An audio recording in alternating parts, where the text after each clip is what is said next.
MW, it's Melissa. And Stephanie Carcache, two sisters and the founders of Millennial Women. And your host of the Mini Talks. We're so excited to introduce to you today the truly inspiring Malika Whitley. Malika is the CEO and founder of ChopArt. They advocate for homeless youth in Atlanta and service over 30,000 young people around the world and across our country. Through the arts, ChopArt is giving an opportunity to the youth to express themselves, as well as give them hope and strength to live their daily lives. Everyone, please welcome Malika Whitley. Malika, thank you so much for joining us today. We're so excited to have you here. Thank you so much for having me. Malika, so we know a little bit about you and you're just such an inspirational MW, but I gotta know, what is ChopArt? ChopArt is a multidisciplinary arts organization for homeless teens. We provide a year-round arts residency as well as a 7-day performing arts summer camp. And our goal is to provide community, dignity, and opportunity for teens in transition and experiencing homelessness. Wow. Beautiful. That sounds so interesting. Malika, can you tell us a little bit, what inspired you to start ChopArt? Absolutely. So I experienced homelessness as a teenager myself. I experienced it independently when I was 16, and I was still in school and doing other things that teenagers do, but I was experiencing this really terrible trauma in my life that I felt like I couldn't talk about, and the arts was something that I was able to turn to for reprieve, for expression, for comfort, and also for a jolt of energy to continue to get through the day and the week. And so I feel really honored that this work is something that's impactful for so many homeless teens around the world, and hopefully for other organizations who are looking to serve their teen population. You know, you've been through a lot, but you are one strong and inspiring woman. Could you share a little bit of what art sort of plays in this role along your journey? You know, what does art truly mean to you, and how has it inspired you along your challenging times? I think art for me means freedom, and not only in the art making process and the way that you can therapeutically kind of lose yourself in the process and also find and build yourself through the process, but in the freedom to create the world that you see and present it to people, the freedom to say what you want to say with your own agency. And in so many other parts of our lives, we don't receive that kind of freedom, especially as women of color, especially as young women. We spend a lot of our times assimilating and figuring out how not to be as free. And so the arts for me in just my everyday life has been something that has been very impactful for making me feel like a fuller person. And I feel really lucky that our teens have been able to also find those same freedoms through the arts, because even more so in their current circumstances, they are even less free than we are, less free to sit in any given place for a certain amount of time, less free to be able to wear the things that they want to wear or talk about the things that they want to talk about. And so having that portal where they can have at least a few hours a day to be able to access that is really impactful. I don't think that you really realize the power of freedom until you're lacking it. And so being able to really tap into that is really, really an inspiring thing for me. That's so powerful. Really is so powerful. I want to ask you a question, just because I know here the perception in America when we think of homelessness, we don't picture a child. That's just not the face of homelessness that we envision when we think about this.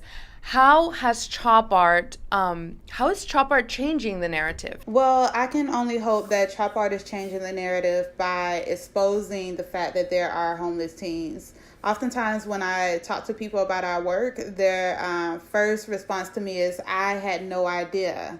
And people just don't, when you see a teenager who is out at 2 p.m. with a book bag full of stuff, you think that they're skipping school. When you see a teenager with a suitcase dragging it around downtown, you think they're a tourist. You're not thinking that they don't have a place to go. You are either thinking that they're self-sustaining themselves or they're being irresponsible. And so I hope that we are bringing awareness to the fact that our teens exist, but also have a different experience with homelessness. A lot of times people come into the programs and they expect to see what they see in the mainstream photos of panhandler who is suffering from some things, maybe mental illness or drug abuse, who looks like the trauma porn that we put out in the world every day. And while those things are valid, that's often not the experience of our teens. Our teens look as normal and mainstream as you and I. They talk to each other about what they can do with their hair, and they wear makeup, and their makeup is way better than mine, and they really hold on to those things that make them feel like a teenager, that makes them feel the same as their peers, because a lot of times that's the only thing that they have left. So I hope that we're bringing awareness to our teens as full people, and not just of their circumstances, not just as people with a story to tell, but people who are going through something really deep and are really putting in the work to get themselves to the other side of it. So I've never heard of the term trauma porn. What exactly is that? Can you explain that to our audience, for those of us who don't know? Absolutely. So trauma porn is when you look at someone's circumstances, when someone is going through something that's different from your experience in the world, and instead of talking about that person's full life and their hopes and dreams, and we kind of get fixated on the traumas that have happened in their life, and that's the only thing we see from that person. And in the way that feeds out into everyday life is then you end up with a single person narrative. You end up with stereotypes, and you narrow your understanding of this person. And with a narrow understanding of people and experiences, then you really are not equipped to help those people. I think one example we can show is with developing countries, and how developed countries portray developing countries as just poor countries, as just countries that need aid, as we need to be the savior. And coming into it from that angle really hinders the work and hurts both parties. And so we're interested with ChopArt, with showing our kids as the full people, because they deserve that respect. And we also want to be able to demonstrate what that looks like. You have such a well-rounded perspective, right, on life. You've been through a lot. You've had a journey. Can you explain what have you learned about humanity throughout this journey of yours? I've learned that pain is not weakness. And I think that that's something that's really hard to understand as someone who has been through pain, and all of us have been through pain, And I think a lot of times we start and end at the I made it and so I'm strong,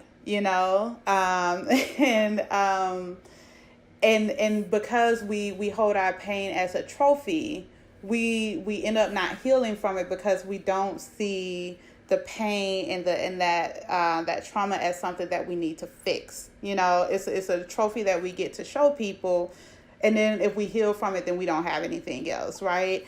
So that's one thing that I've learned, is that it's perfectly okay to heal from your pain, and that is not a weakness. You being in pain and moving through that pain is not a weakness.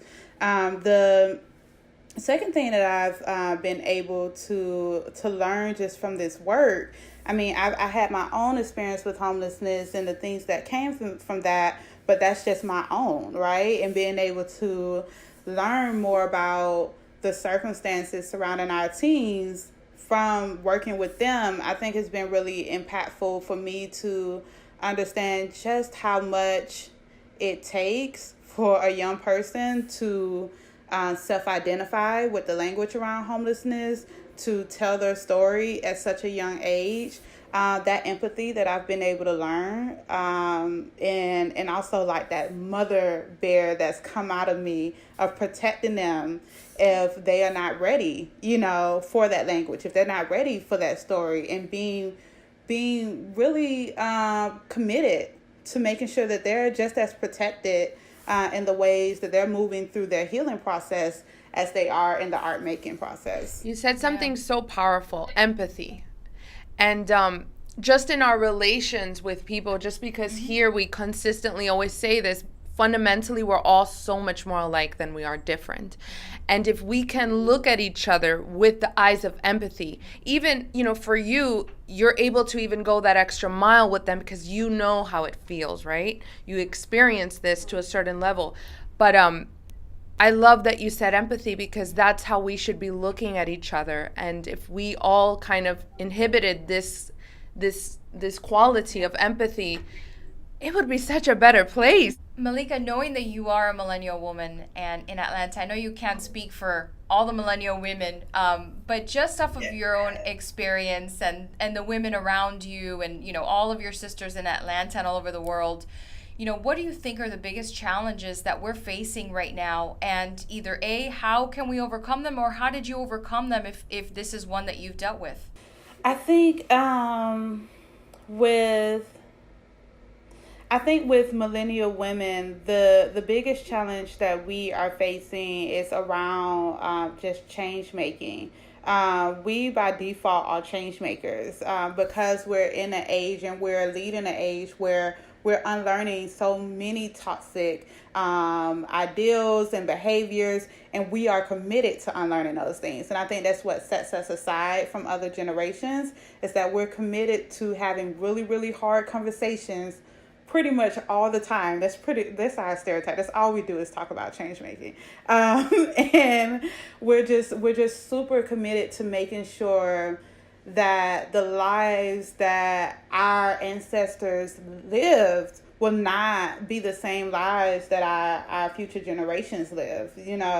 I think that that's a really great strength, but the thing that kind of is a hurdle for that is that we don't know how to then take care of ourselves, right? Because so much of our work is outward. So much of our work is educating each other and doing the work and being out in the field and all that stuff, that any kind of rest feels like a betrayal to the cause. Any kind of rest feels like, indulgence. And so I think that we are in a lot of danger of burning ourselves out and being resentful of the work and then attacking each other, from that kind of resentment, because we're in the closest proximity to each other. So that's going to be an easy fight to have. I think that one thing that we can do is talk about self-care and all the ugliness that entangles, just as much as we talk about the work, right? I know that right now we talk about self-care as, treat yourself, take a day off and all that stuff. And that's really great. That's really great. But at the same time, having, that commitment to therapy and having that commitment to doing something that's not related at all to work, something that is a hobby and has no benefit to capitalism and has no benefit to the things that we do every day. I think that if we can put that importance on those things, then we're also teaching the generations coming after us that that's something that they should be focused on too. Malika, Yes. you touched on so many points, and I know we don't have that much time together, so there's definitely going to be a round two, but I know that there's many, I'm a very big advocate for art, and there's so many definitions for what is art, right? It's a personal question I love to ask everyone I meet. What is art in the Malika definition? Art for me is creative expression. That may look like, what we already have kind of earmarked as the media of art, music, dance, theater, poetry, photography. But I think that art is a process, and a lot of times that art making doesn't look like it until you get there. When you even think about public art, a lot of that preparation process, a lot of that ideation does not look like art. The end product looks like art, but a lot of it looks like the sciences. A lot of it looks like math. And so I think it's your creative process. Of course, there are professional artists, and I want to, be intentional about that, because art is a trained skill. Like everyone can be a creative person and everyone can be an artist in their own right, but art is also a trained skill that should be compensated as such, and it should be respected as such. And so when I think we're really lucky here in Atlanta to have so many incredible artists, and you all have the same down in Miami, and we're kind of jealous of you all a little bit. But but I think that Miami is doing something really amazing with really being a great example for Atlanta on how we value artists. That you all come up in conversation a lot about. We need to be doing what Miami is doing. We need to be at a place where we're not sending our artists down to Miami, where we already have that infrastructure here. And so I think just as much as what is art is important, it's also important to say, how do we then value it once we've seen it? Yeah, 100%. How to make it, shine and importance in everybody's communities across the country, for sure. Malika, what is next for ChopArt? What is next for you? Oh my goodness. So we are opening up an art center in downtown Atlanta. This is our first space. So Congratulations. I'm excited. Thank you. It will function as an art center with music, dance, theater, and painting, as well as a drop-in center for homeless teens. And so we're really excited about what that looks like. We're going to be figuring it out with the teens, kind of listening to their feedback of what works and what doesn't work. And so excited about that. We have our summer camp coming up in June, which we are very, very welcome to people coming in to volunteer, being counselors. Our teens really, really look forward to the summer camp every year. And then after that, for me, just, figuring out what it means to be an advocate for our teens, continuing to listen, continuing to heal myself. And I think that that's kind of my objective for this year is how do I heal myself? Right after this, I'm going to a therapy session. And so, really being intentional about just as much as I pour myself into the work now this year, focusing on my healing process. Wow, that's beautiful. Malika, you are first of all, you're pure joy. You're beautiful inside and out, and you are such an inspiring woman in general. This conversation makes me emotional because, I just love your spirit. I truly, truly love your spirit, and I think you are a beautiful soul. And we're so honored to have shared this time with you today. Yes. Thank you for all the work that you do. You're truly making a difference. Thank you so much, Malika. Thank you all so much. I just want to say I'm very grateful to be on this platform. I am so excited about doing work with women of color. And so just wanted to really hold space for that. And excited about the work that you all are doing. So thank you so much for having me. Please let me know if I can support in any way. I'm totally down. Oh, absolutely. Well, we'll be in Atlanta soon. Yeah, I would love to visit you when we're in Atlanta. It would be incredible. Yes, let's please. Thank you so much for See your time, you soon, Malika. Okay, thank you all. If you want to learn more about Malika or ChopArt, please follow them on Instagram at HeyChopArt or online at chopart.org. Thank you for tuning in to another episode of the Mini Talks. Brand new episodes air every Thursday on Facebook, YouTube, IGTV, as well as wearemillennialwomen.com. While you're there, don't forget to leave us a comment.